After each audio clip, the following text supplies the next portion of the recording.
Hey, this is Brendan Quinn, MLive Media Group here alongside football beat writer Nick Baumgardner. From today's Michigan football media availability, we had Brady Hoke, both coordinators, a handful of players, but nothing really groundbreaking to come out of this week. I think it was an okay win over an overmatched opponent this weekend, and all eyes ahead toward the Utah game. So let's just go over kind of some of the conversations, the chatter that's around the program right now. One, starting with that continued to come up today, is the offensive line and maybe the perceptions of improvement, maybe a little bit more consistency.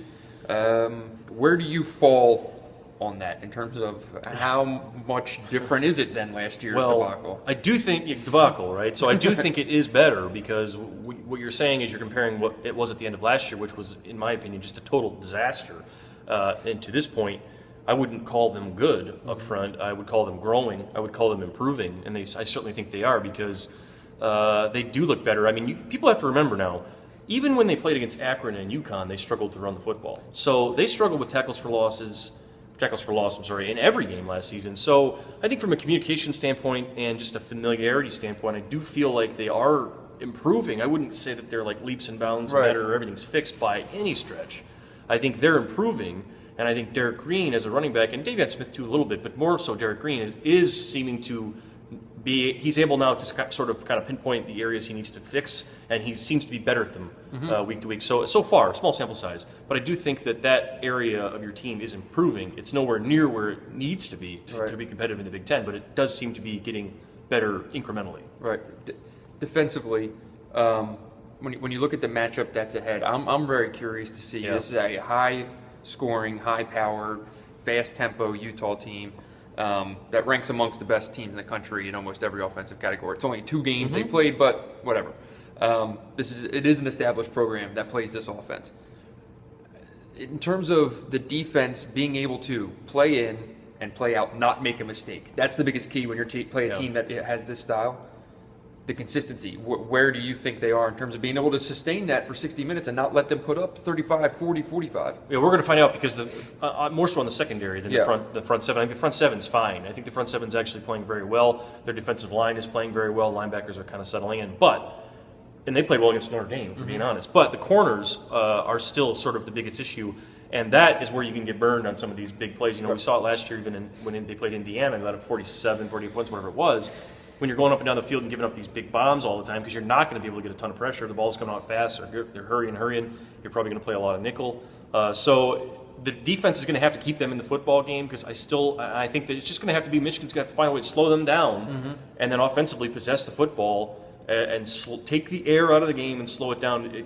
Michigan's best case scenario is to have a very boring football game on Saturday.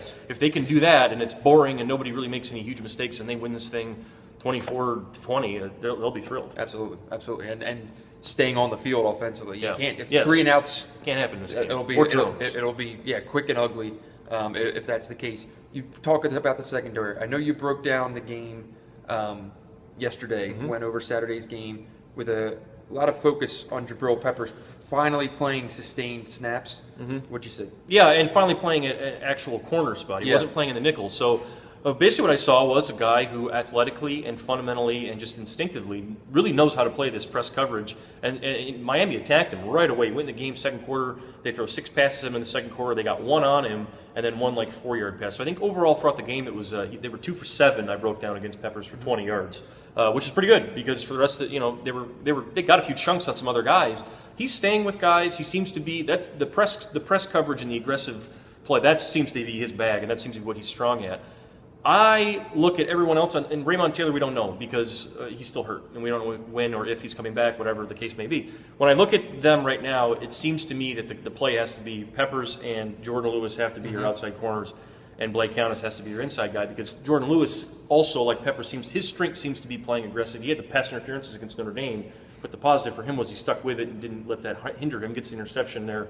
It's Miami. So those 2 guys on the outside seem to be your best cover guys. And they seem to be playmakers. And they can make things happen. They have to be on the field. And with Lewis, it goes right back to the spring game with 2 interceptions there and kind of set the tone, right? Right, and he got a few flags thrown on him. Sure. But he didn't let that bother him, and he's making plays on the football. And when you're playing an aggressive team that's coming at you aggressive and you want to be aggressive, I mean, makes sense to me. Blake Countess is a nice player, but if you're going to play this kind of style, it just doesn't fit his game, and I don't think it works. Well, we'll leave it at that for today. I'm sure we'll talk to you guys again later in the week and maybe break down this Utah game a little bit more. But for today, thanks for watching.